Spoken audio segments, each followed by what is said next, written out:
both of those averages are underwater on the year. The NASDAQ, not yet. But again, all the gains in the year have been wiped out today. Now, is this an overstatement, an overselling, an over sort of a rip market here to Alan Uckman at the CME? We've got Art Hogan outside the New York Stock Exchange. Gary Kaltbaum as well. Art, to you and the view inside that building behind you, did they just overreact? Justified? What do you think? You know, it's interesting. We've actually turned relatively complacent over the last week or so about the coronavirus because we felt like China's got a handle on this. They're taking a lot of action, both in terms of stimulus and in healthcare and locking down 60 million people. And then all of a sudden over the weekend, when we have more than half of the new cases outside of China, the market said, you know what? We don't have a handle on this, and we better pay close attention. We needed to have the kind of day we had today to really release some of that energy that's been sort of hanging out in the momentum names and the whole market, you know, having a 3% down day, like you said, gets us down to almost unchanged on the year. You know, Alan Uckman, looking at it, I mean, the floor maybe for stocks could be the fact that interest rates got so low. And when they got this low, it prompted a lot of people to say, well, you know, between that and lower gas and oil prices, there is that backstop for consumers. Do you agree?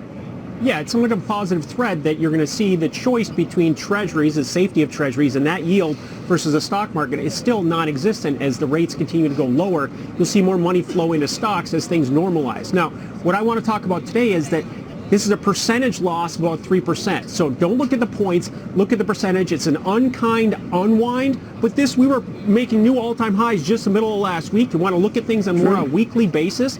But there are a lot of positives here. We've held the 3,200 level, and we tested and rejected that last swing low that we had at the end of January. So if it can build on this, that's how a bottom base gets built. It'll be very important to see how things react tomorrow morning. If we open up lower where we are after the first hour of trade, if we fill in this gap, because there's a lot of price up above that could get pushed up and through there and squeeze these shorts. You know, it's interesting, Gary Kaltbaum, when you look at apart from stocks and realize that mortgage rates today, a 30-year mortgage, there are already some, lenders advertising 3.25% or less 30-year mortgage rates. So I always wonder when I hear that whether it's the half full glass we're not appreciating, or where do you see it?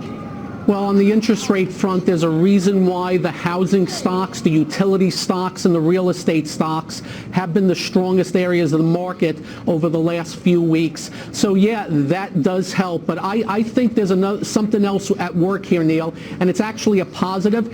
Even with this drop in the last 14 months since Christmas of 2018 at the low, the NASDAQ's up 49% and the Dow's up 29%. That's like 4 or 5 years of gains. So look, the pullbacks happen, corrections happen. I have news for you. 5 to 10% corrections are the normal course of business in the market. So I suspect there's more to go. But I also suspect that we may get a leak real soon from Powell about another rate cut because this drop in the 10-year enables them to do it. And I think we'll see that before the next Fed meeting, and maybe that'll do some help. You know, when you look at this, Art, you got to think, boy, it's an overreaction. Maybe it's an opportunity for people who had huge profits to lock in whatever they could get. But do you think today was an overreaction? I can tell you this. You know, I think Gary brings it back to the point. The market sells up. We have to remember that. It's a normal part of the market. It's actually the premium you pay for the kind of gains you get in equities, that kind of volatility. We had 2% drawdowns last year, and the market ended up 29%. So it's a normal part of the action. Was today an overreaction? No, we don't know how much economic damage is going to happen. We don't know how long this is going to last. This is the market trying to calibrate that. The one thing I'd be careful about, though, is there is so much money going into the defensives, whether it's in treasuries or gold or staples or utilities. If that unwinds, that's going to be pretty rapid. So if you're defensive right now and you're hanging out in one of those asset classes, keep a close eye on it, because a whiff of good news can unwind that pretty quickly. You know, Alan, a lot of people made a lot of money in this market, continue to, even with today, and I'm wondering what you tell them, especially younger investors. Well, the market has recalibrated. The risk to reward is recalibrated with this pullback. So if you're looking at some stocks, obviously you can risk less, buy them in at a discount, and see how they react here in the next week or so. So I think it offers some value here. But let's get back to the fundamentals. This is the first quarter we've had in a year, a full year, where we've had positive earnings growth. And if you look out to further quarters, even with all the concerns we have right now, they're still pegging double digits earnings growth. That's what drives the stock market. That's what drives valuations. So I think there are lots of opportunities. Let's see how this settles out over the next couple of sessions, see where we are. The VIX did spike up, but it got nowhere near that low when Gary talked about that low that we saw in December of 2018. Very good. All right, on that fear index, the volatility index did spike today, but not near record levels. So gentlemen, Thank you all very much. We needed to hear that.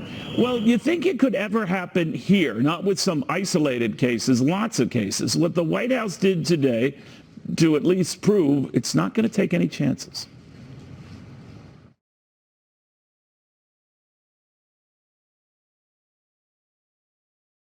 Verizon keeps business ready for what's next.